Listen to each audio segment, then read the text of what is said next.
Good day, Sir Aquino. Peace and all good. This is the report of Group 2 about the general principles of international law.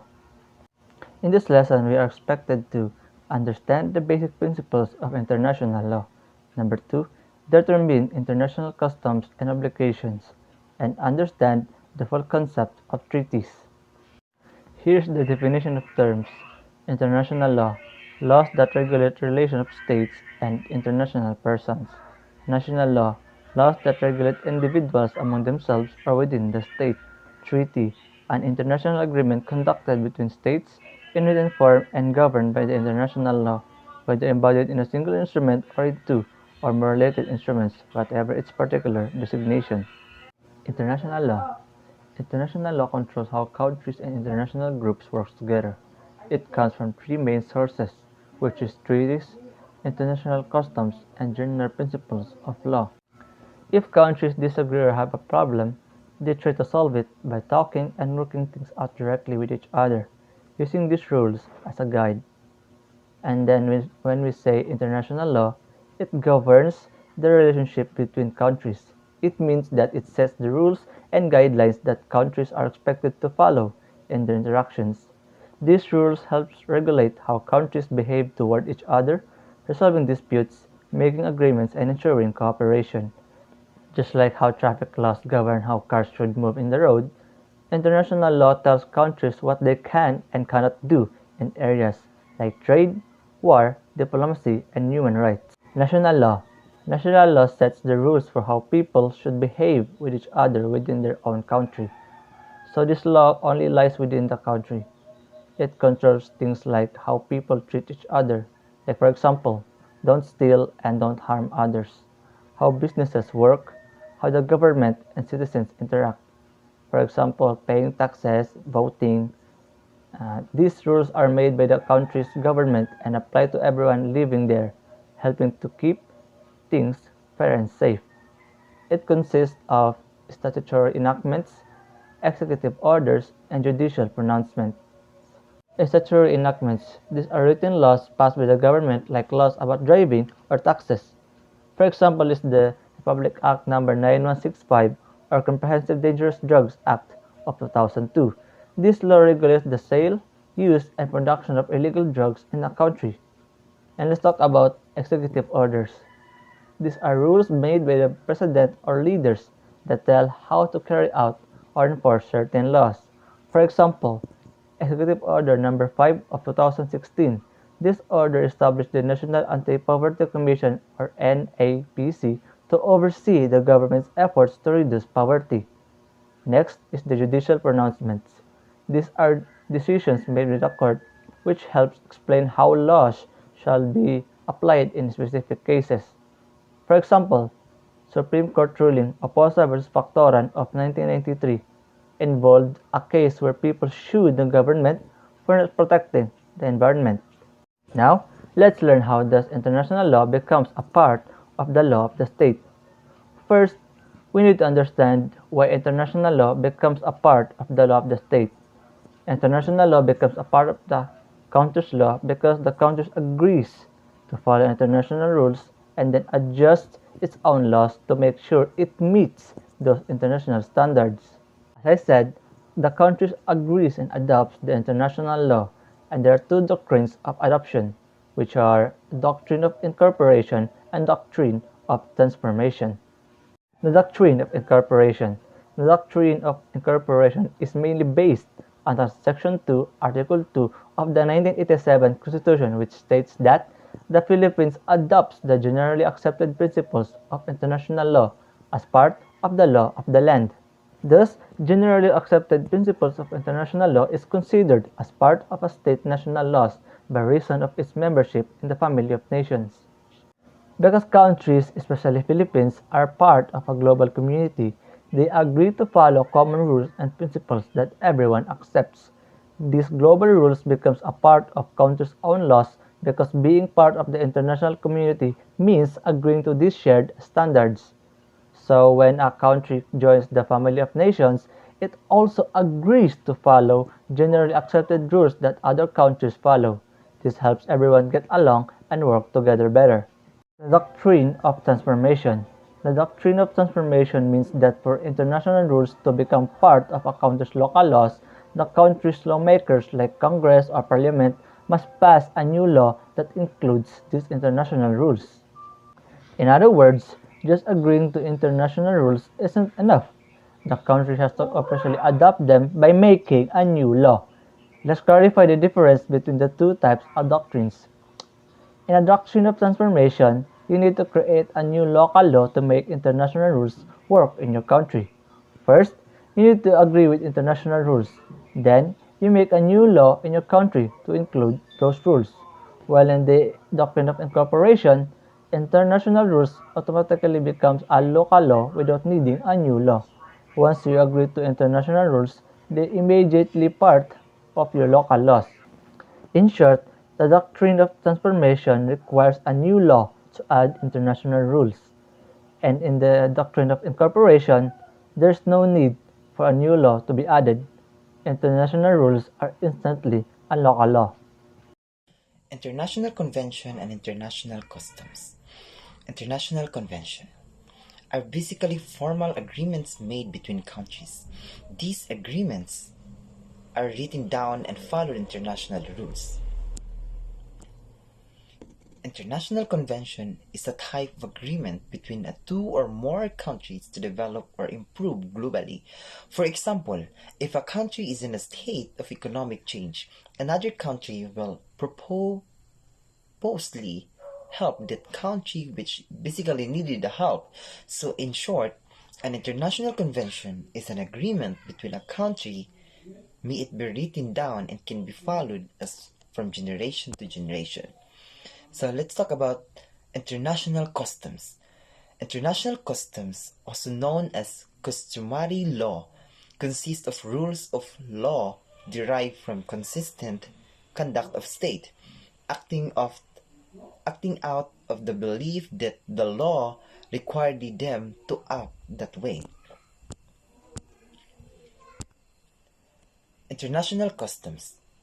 International custom is a type of law that has been implemented to a country wherein an individual thinks that they should act that way because the law was implemented in their country. For example, if a tuasiya is based into a reality like sa family, if naa ka sa situation nga strict imo parents, di ba kay mostly ilaha decision, imuha isunod murag kag wala kay freedom to be who you want to be or even act the way you wanted because your parents think that their decision are way more than better yours. But if atua siya i-differentiate sa country, for example, the Philippines, the Philippine law has been corrupted for several years now because Filipino people are too much dumb to act or understand the rules and regulation of the Philippines, wherein naa sa point nga wala na sila magunahuna, nga ilaha actions has already been monitored by the country itself because Filipino thinks that they don't have freedom to do. They don't have freedom to do what they want, but the fact that we live in the country that is democratic yet some Filipino people abuse that kind of power. International customs. There are two elements. One, state practices and opinion of law. So let's talk about first the state practices. Countries must consistently follow the same behavior. For example, the culture. An individual acts like he or she belongs to a circle wherein other people can see him or her that they are part of it. It is an act that some individuals think that they should act the same because they think that it is based from their tradition itself. Another example, the law of death penalty. In the Philippines, this type of law has been removed for a decades now because the political parties think that this is too unfair. If an individual can only grave to one sin, yet the consequences is to face death penalty. Up until now, the law of death penalty has been forgotten because it has passed from a decades that this type of law is a bit crucial for the Filipinos. So now, let's talk about the second elements of international customs. The opinion of law. Countries must follow this behavior because they believe it legally required, not just out of awe. Opinion of law. Just like what I said from international customs, a law has been implemented to a country for the betterment itself, yet some people think that they should follow or act the law has been implemented because they think that it is required, yet the fact that some people are too dumb to think that it is only a law of the country and the individual should not be affected by it, because how can individual act the way they wanted, or should they only regulate the law of their country? Kinds of international customs. The regional custom and special or local customs. First, let's talk about the regional custom. It's a practice among states within a particular area of the world which can be sufficiently well established and accepted as law that is binding among the states of that region. Regional custom encompasses the unique traditions, practices, and beliefs specific to a geographic region, shaping the identity and sense of community among residents. These customs can include social norms and etiquette, cultural practices and traditions, food and cuisine, arts and crafts, language and dialect, clothing and fashion, and architecture and building style. They are often deeply rooted in the history, culture, and environment of a particular area, passed down through generation, and can vary greatly from place to place, reflecting the diversity of human cultures and experiences. Now let's talk about the second kinds of international customs, special or local customs. A special custom is a practice that two countries have followed for a long time. They both agree that this practice set the rules for how they interact with each other. Special or local customs refers to a unique tradition or practice specific to a particular place or community, often deeply ingrained in the region's cultures and history. These customs can range from unique holiday celebration to specific food or drinks found only in that area, sometimes even holding legal weight as part of the common law. Understanding local custom allows us to appreciate the diversity of human traditions, understand the culture of a place, and avoid cultural faux pas. They are often a source of pride for resident and valuable part of their identity. Jus cogens and obligation erga omnes. Okay, let's talk first the jus cogens. Also called compelling law, refers to fundamental principles of international law that are so important they override any conflicting treaties or customs. So now, compelling law refers to a legal principle that requires the government to demonstrate a strong and legitimate reason for infringing upon a person's fundamental rights or freedom. This principle is used to protect individual liberty and ensure that the government does not act arbitrarily or without justification. To justify a compelling law, the government must show that the law serves a significant public interest, is narrowly tailored to achieve that interest, and is the less restrictive means available to achieve that goal. This high standard of review is often used in cases involving free speech, religion, and other fundamental rights. So now, let's talk the obligation erga. Obligation erga omnes. Obligation erga omnes are duties that a country owes to to all other countries, not just one. These duties are based on values that everyone agrees are important, like protecting human. Obligation erga omnes, a Latin phrase meaning obligation towards all, refers to fundamental obligation in international law that states owed to the international community as a whole, not just to other individual states. These obligations, considered so important that all states have a legal interest in their protection, are often considered part of just cogents peremptory norms of international law that cannot be violated. Example included the prohibition of acts of aggression, genocide, slavery, and racial discrimination. Hello everyone, I am Mobert Ali Quezin in Canyeso and I am reporting the treaties. A treaty is a written agreement between countries where they promise to follow certain rules under the international law. Example of the treaty in the Philippines is the United Nations Convention of the Law of the Seas, where this treaty established rules for the use of the world oceans and seas, including maritime boundaries and resource rights. There are two types of treaty, the bilateral treaty and the multilateral treaty.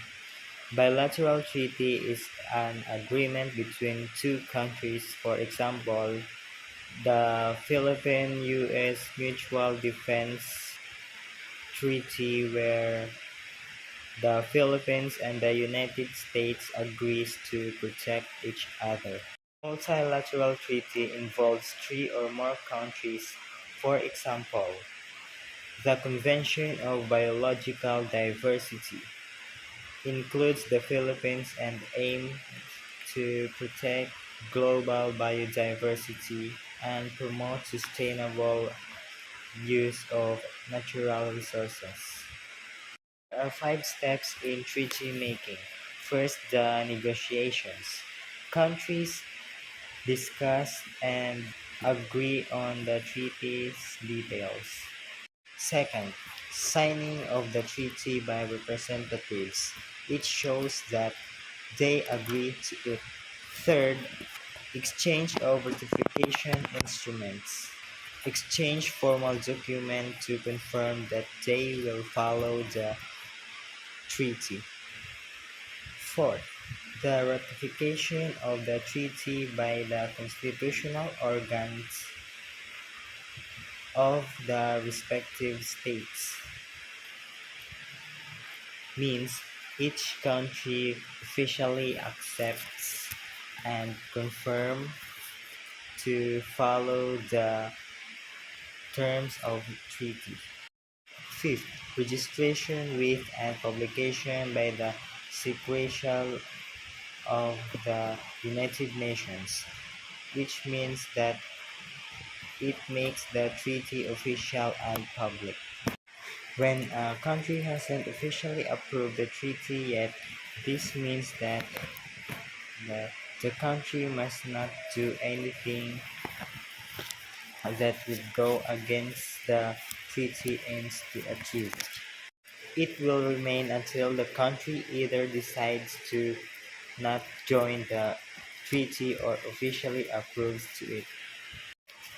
The 1987 Constitution of the Philippines gives the President the authority to sign treaties and national agreements, but however, it is needed to be approved by a significant majority of the Senate to become valid. That's all. Hello everyone, I'm here to explain the basic principles of concerning treaties. The basic principles concerning treaties, particularly under international law, are guided by customary international norms and conventions like the Vienna Convention on the Law of Treaties, or VCLT, in 1969. Here are some key principles. Pacta tertis nec nocent nec brucent translates to agreement or contracts do not harm or prejudice third parties nor do they benefit them. This principle means that contracts only apply to the parties who have agreed to the terms and do not extend rights or obligation to individuals or entities who are not part of the agreement. A treaty that binds the parties and only the parties. Pacta sunt servanda is one of the most fundamental principles of international law and treaty law. The phrase is Latin for agreement must be kept, and it emphasizes the binding nature of treaties. Every treaty in force is binding upon the parties to it and must be performed by them in good faith. Article 26 Vienna Convention on Law of Treaties. Rubic sextantibus is a Latin phrase meaning things standing thus or as long as things remain the same. In international law, it refers to principle that allows for the termination or modification of a treaty if there has been a fundamental change in circumstances. This principle provides an exception to the binding nature of treaties under a pacta sunt servanda, and if a significant and unexpected change in circumstances occurs after a treaty is made, which was essential to the agreement, a party can use this as a reason to end or withdrawal from a treaty. The change must drastically alter the obligation under the treaty. An executive agreement is a deal made by the President either with approval from Congress or based on powers given by the Constitution. This differs from a treaty, which requires the President to get approval from at least two-thirds of the Senate. Both executive agreements and treaties are binding on states as long as making the deals have stayed within their legal authority. Also, we have concordat. It is a treaty or agreement between the Pope and a state or government that deals with religious matters as well as the recognition and privileges of the holy that are seen in other states. In summary, international law is a law that governs states and their international persons. It is based not only on international covenants but also in international customs. By adoption, principles of international law becomes part of Philippine law. Treaties are international covenants that can be entered into by Philippine presidents and subject to ratification by the Senate. Its formation entails a number of steps and its implementation causes positive and negative effects on the country.